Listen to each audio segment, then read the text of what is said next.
Hola, bienvenido a este podcast del Pitch al Cheque, donde semanalmente tenemos invitados, algunos de talla internacional, como el que tenemos el día de hoy, un invitado muy especial al cual ya tengo tiempo de conocerlo. Él es Julio Di Vela, quien es, entre muchas otras cosas, empresario. Actualmente tiene dentro de sus modelos de negocios, un networking que se aterriza particularmente en el Bajío mexicano, en el que de manera muy importante ha logrado enlazar o conectar a empresarios de la región y en general de toda América Latina. Entonces, le doy la bienvenida, Julio. Muchas gracias por tu tiempo y por acompañarme en este podcast. Querido Darío, finalmente llegó el día. Me da mucho gusto estar contigo, con tu auditorio y agradecerte muchísimo la invitación a participar en este encuentro. Muchas gracias. Pues el tiempo es oro y vamos arrancando con las primeras preguntas. Y lo que te diría es, antes de crear el networking, el Gran Bajío, ¿cuál fue tu trayectoria profesional y personal? Bueno, realmente es un poquito curiosa mi historia, Darío, porque yo inicié estudiando mecánica automotriz. Soy profesional técnico en ingeniería mecánica automotriz, estudié en CONALEP. La verdad es que en los años 90 aquello era un poco extraño. En ese tiempo el Colegio Nacional de Educación Profesional Técnica había hecho un convenio con Japón a nivel global y sobre todo en este tipo de carreras técnicas era donde en base a este acuerdo habían equipado diversos planteles de CONALEP a lo largo del país con la tecnología y con los conocimientos que Japón les permitía accesar. Entonces fue una época dorada, digamos, de esas escuelas. A mí me tocó participar ahí. Luego complementé mis estudios hasta llegar al grado de maestro en planeación estratégica y alta dirección por la Universidad Carlos III de Madrid, muchos años después. Incluso tantos que ya había sido yo director de, bueno, había sido fundador del Canal 13 en Irapuato para Telecable, había sido ya también director de Radio y Televisión de Guanajuato, creador de TV4 en Guanajuato, luego director de Canal 11, y en Canal 11 es cuando hago la maestría finalmente, y bueno, ahí seguí ya una carrera también en telecomunicaciones, director de PCTV 5 años, toda la televisión de paga en México, creador y director de Star TV, lanzar un par de satélites, etcétera. Entonces siempre me mantuve entre la parte automotriz y la parte de telecomunicaciones y radiodifusión. Ok, ok. Y sin duda, pues ese es el punto de inflexión en el cual se encamina al sector empresarial, ¿no? Empiezas a entender el lenguaje, a comunicarte con ellos y a saber exactamente sus necesidades. Fíjate que en esta historia de trabajo de casi 35 años ha sido híbrido mi desempeño. Serví mucho tiempo al gobierno estatal, al gobierno federal. Eso te da también un gran aprendizaje, te da una gran escuela y como siempre lo he dicho, si te portas bien, te abre las puertas del mundo. Te permite entrar y salir del gobierno, te permite tener relaciones globales. Yo la verdad es que he tenido la oportunidad ya prácticamente de casi visitar 90 países y la verdad es que cuando te das cuenta de las relaciones que has sembrado en en esos lugares a través del tiempo, muchos vienen de mi relación gubernamental y muchas otras de mi relación en la iniciativa privada. Hoy ya en el balance del tiempo, pues ha sido mucho más tiempo ya, pues han sido veintitantos años, 24, 25 años en el sector privado y 10 u 11 años, 11 o 12 años en el sector público.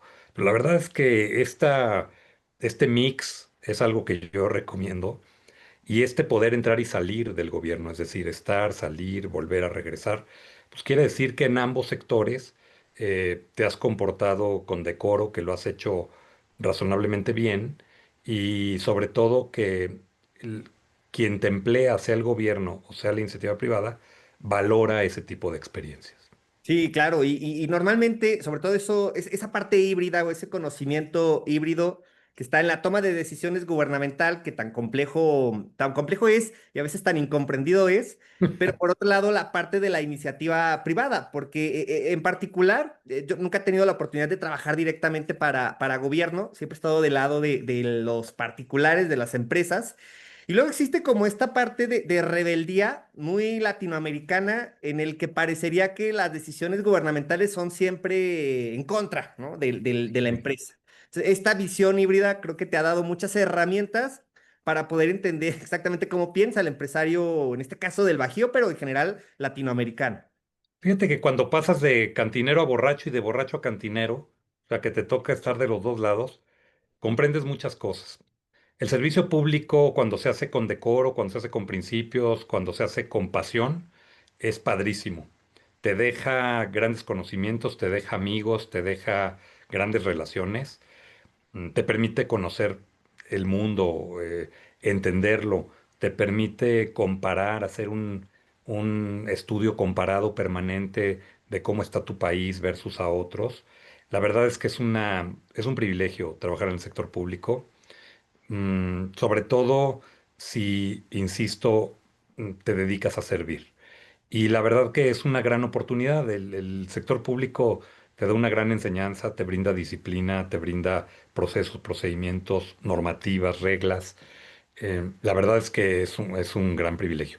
Y la empresa privada, la iniciativa privada, te permite también avanzar sin límites, crear sin límites, no estar sujeto a un presupuesto, no estar sujeto muchas veces a una normatividad asfixiante. Pero yo siempre he pensado que un país, una sociedad, requiere de ambos sectores y requiere la convivencia sana de ambos. Yo muchas veces escucho a empresarios opinar sobre el gobierno y muchas veces los invito a la reflexión también de involucrarse un poco más y conocer el interior del gobierno. Es más, a mí me gustaría que mucho más ciudadanos y empresarios participaran en el gobierno, porque es bien fácil juzgar a la clase política. Estoy consciente que nos ha tocado de todo y cuando vemos ejemplos de los pugilistas mexicanos de la semana pasada en el Congreso, pues la verdad es que te desanima mucho y dices que pues, falta de respeto, de decoro, pues, de educación y no te motiva a participar en el sector público, pero también cuando ves otro tipo de funcionarios que son extraordinarios, también políticos que son extraordinarios, aunque sean de otras generaciones, pues la verdad es que te anima mucho. Yo creo, a mí me encantaría ver a mucho más empresarios involucrados en la participación de la política pública del gobierno internamente, no de decir yo soy un buen ciudadano porque pago mis impuestos. A ver, pagar impuestos no es una graciosa concesión. Pagar impuestos es una obligación. Luego aquí los empresarios mexicanos como que siempre decimos que pagamos mucho y no recibimos nada y tal.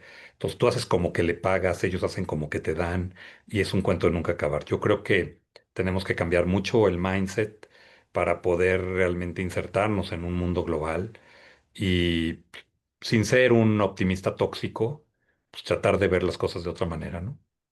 Sí, sí, todo un tema, ¿no? Esta parte de cómo se transita. Yo también no le veo mayor inconveniente en pasar del tema gobierno a la iniciativa privada, pero a veces como lo que creo que genera una cierta desconfianza es lo que actualmente, y creo que siempre lo hemos visto, nada más que hoy con las redes sociales esto Claro. se globaliza y se extiende más, pero esta parte de ser político de profesión y al final nunca te enteraste cuando era empresario y ahora es multimillonario, ¿no? Entonces, esa parte es la que a veces desgasta la imagen del político como tal. Bueno, cuando no checa la declaración patrimonial con los antecedentes laborales, pues es difícil. Y la verdad es que lamentablemente suele suceder.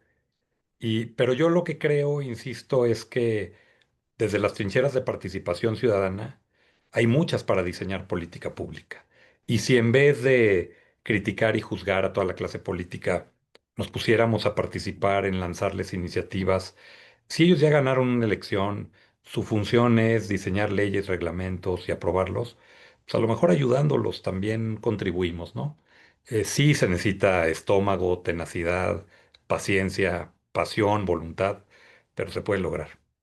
Sí, sí, de acuerdo. Hay temas bien complejos. Hace tiempo, ya para pasar a la siguiente pregunta, pero platicaba de temas sobre tokenización y decíamos cómo Latinoamérica, en lo particular, la legislación va a llegar hasta que el mercado lo haya sobrepasado, que ocurre con mucha frecuencia.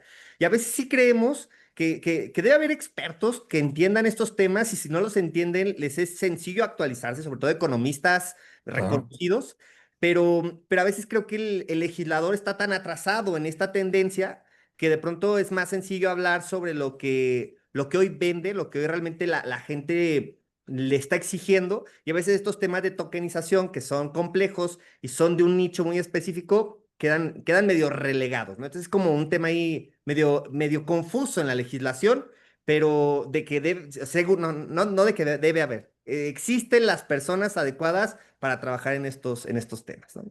Hay Bien, un tema bien complejo que es también el querer ser popular y caerle bien a todos. La verdad es que es un valor malentendido en la política, no solo de México, sino del mundo. Muchas veces las leyes, las iniciativas y la aplicación de las leyes es anticlimático y antipopular. Pero sí, no sí, estás ahí para ganar un premio de simpatía, estás ahí para hacerlo el famoso bien común del que hablan en muchos partidos, que aunque no todos lo ejecutan ni lo llevan a cabo, la verdad es que hay muchas oportunidades. Yo creo que sí hace falta mucha participación, que nos corresponde a todos trazar y cambiar el rumbo del país, y es solo atreviéndonos a hacerlo, levantando la voz, tener valentía a enfrentar los temas y entrarle con todo. coincido, coincido. Y bueno, retomando un poco el hilo de la entrevista, te quisiera preguntar, ¿qué diferencia particularmente del empresario del Bajío, qué diferencia a la región del Bajío de otras regiones en México o incluso en Latinoamérica en términos de potencial económico? Mira, tenemos un sector privilegiado. En primer lugar, el nearshoring, por ejemplo, que muchos de la clase política hoy lo toman como palabra dominguera y como algo emocionante y recién llegado. Pues la verdad es que esto llegó a México como todo en la vida y como todo en la historia del mundo, son ciclos, son oportunidades y es la rueda de la fortuna, ¿no? O es un péndulo, si tú lo quieres ver así. Entonces, esto ya había pasado muchas veces en México, en la que a mí me tocó participar y yo tengo idea, es de 1997 y siete y me voy a situar, por ser tú de León, Guanajuato, me voy a situar en Silao, Guanajuato. La atracción de la General Motors a Silao, el revocacionamiento del gobernador Fox para la región, junto con los empresarios, en la cual decidieron no nada más apostarle a la agricultura, en un estado que prometía problemas de agua desde entonces, sino también hacer un revocacionamiento a un sector nuevo que era el sector automotriz. Hubo muchísimas voces que dijeron que eso era imposible, que el puerto interior iba a ser el muerto interior y que aquello no iba a tener un peso de inversión. Hoy, como suele suceder, y la historia tarda en contarse, y solo la recordarán aquellos que tengan la capacidad de leerla, pues la verdad es que 27, 28 años después o 30 años después, Guanajuato pues, es el séptimo productor de vehículos a nivel mundial, el cuarto a nivel NAFTA. Ha logrado hacer una fuerza de tecnología, una industria 5.0 de capital humano capaz, bilingüe, multicultural. Si nosotros fuéramos un país y nos centráramos en Silao, si tú quieres, donde llega el punto geográfico, que es el mero centro del país, en la carretera Irapuato-Silao, ahí hay incluso un indicador donde es el centro geográfico del país. Si fuéramos ahí a 300 kilómetros a la redonda y nosotros fuéramos un país, nos daríamos cuenta que seríamos aproximadamente la economía número 57 del mundo. Nada más de lo que aportan cuatro estados principales colindantes que son Guanajuato, Querétaro, Aguascalientes y San Luis Potosí. Si le agregamos dos más que fueran Michoacán y Zacatecas, bueno, pues esto crece.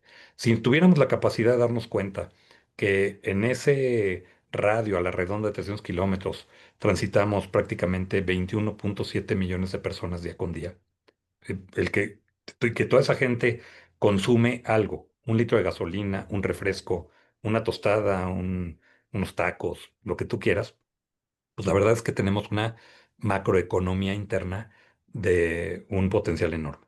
Si nos ponemos más reflexivos y revisamos lo que tiene el Gran Bajío alrededor, pues tiene por el número de universidades, centros de investigación, empresas, 4.800 empresas globales de 80 países distintos en 300 kilómetros de la redonda, pues te das cuenta de ese potencial. Más, insisto, lo que lo hace distinguirse es esta industria 5.0, capital humano. Esta industria y esta quíntuple hélice en la que hemos aprendido a trabajar, en donde involucramos universidades, gobierno, empresarios, desde luego sostenibilidad, innovación. Entonces yo creo que esos son los factores de éxito de ese bajío del que tú me preguntas y por qué la razón nos la da el ser líderes en América Latina, pues porque tuvimos la capacidad a través de 30 años de crear parques industriales, porque tuvimos la capacidad de diseñar políticas públicas, porque tuvimos la disposición de hacer comunidades multiculturales. O sea, a mí me da risa que voy a Irapuato, que es mi ciudad natal, bueno, natal, pero por adopción, yo llegué a los 4 años, Pero cuando yo digo Irapuato, y que además me considero irapuatense, al Manhattan del Bajío, la máquina del progreso, imagínate si no lo quiero. Pero cuando yo digo Irapuato, por ejemplo, y veo que en los restaurantes hay las cartas, los menús en japonés, en coreano, en tal, pues eso te habla de una multiculturalidad. Te habla de una comunidad que se ha adecuado, que jóvenes como tú incluso ya nacieron en un entorno global. O sea, ya nacieron en una ciudad donde las universidades, la tecnología, la preparación distingue. Entonces, yo creo que esos son los hechos que permiten ver esta región del país con otros ojos. Sí, de acuerdo. Bueno, gracias por lo de joven. Ya tengo 37 años, pero a mí en lo personal sí me tocó, recuerdo de niño, donde no existía el puerto interior y pues era, por ejemplo, yo soy de León, el zapateo ese era lo que funcionaba, ¿no? O sea, todo el tema de la curtiduría, pues realmente era la industria. Si te preguntaban qué se hace en León, pues se hacía zapato.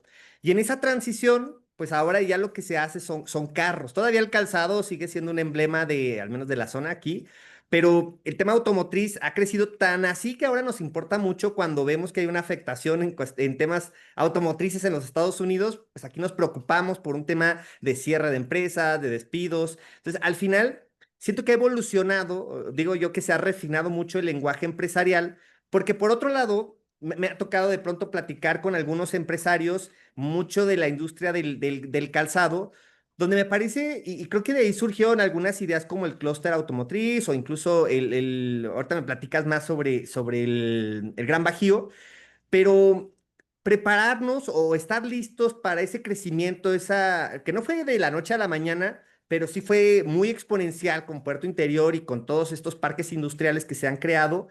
A veces parecería que el proveedor no estaba listo para este tipo de industrias que se empezaban a establecer en Guanajuato. Y en general, como comentas, Aguascalientes, San Luis Potosí, Querétaro. Y al final existieron como estas tendencias de profesionalizar y entender cómo es que opera la industria automotriz, que si es, no sé si muy diferente, pero es diferente a como lo es el calzado en tiempos, en especificaciones, en tecnicismos, incluso en las exigencias que de pronto te da la industria automotriz a diferencia del calzado, en que es un poco más informal, aunque igual es bastante grande.